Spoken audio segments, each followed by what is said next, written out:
Oke, langsung saja. Jadi untuk pengertian poligon sendiri adalah merupakan titik-titik secara beruntutan sebagai kerangka dasar pemetaan. Untuk kepentingan kerangka dasar, titik-titik poligon tersebut harus diketahui titik koordinatnya yang sangat baik. Jadi syarat-syarat untuk menentukan titik poligon ada 5. Yang pertama, tidak terlalu banyak sudut. Yang kedua, jarak antara titik tidak berdekatan atau jaraknya sama. Yang ketiga, tidak disarankan untuk membentuk sudut transit. Yang keempat, penempatan titik sebaiknya memudahkan dalam membidik objek, jadi tidak menutupi bangunan satu dengan bangunan lainnya. Yang kelima, penempatan titik diusahakan di samping objek yang mudah dilihat. Oke, jadi cara untuk pemetaannya tersebut seperti ini. Kita sudah membentuk sebuah bangunan kotak ini. Kita ilustrasikan untuk titik yang pertama di sini, titik yang kedua di sini, titik ketiga di sini, dan titik yang keempat di sini. Kenapa saya mengambil titik yang pertama di sini? Karena agar bisa mudah untuk menyambungkan untuk titik selanjutnya, yaitu di sini. Kemudian disambungkan ke sini, sini, sini.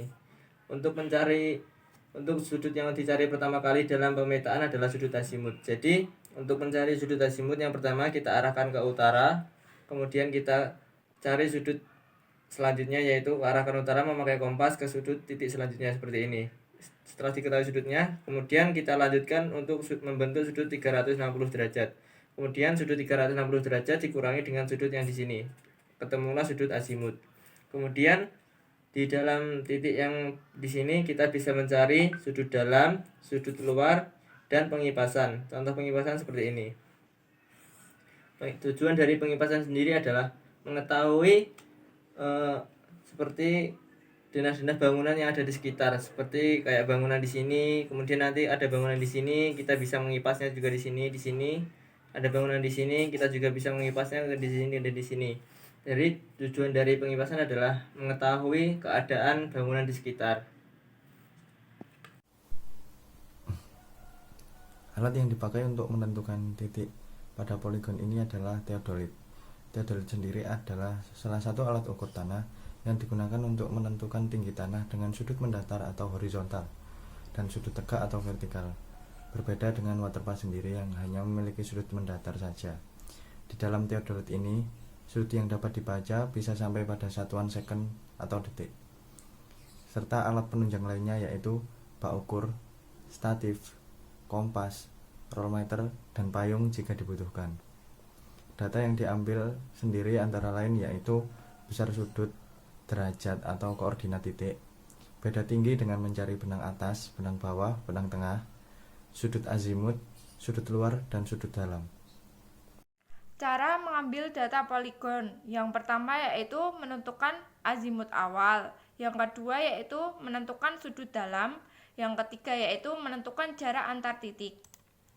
Yang keempat yaitu pengipasan per titik, meliputi 1. Mengukur tinggi pesawat, 2. Pengipasan dengan mencari BABB dan sudut. Yang kelima yaitu mengolah data poligon. Yang keenam yaitu koreksi sudut dan koordinat. Yang ketujuh yaitu menggambar peta.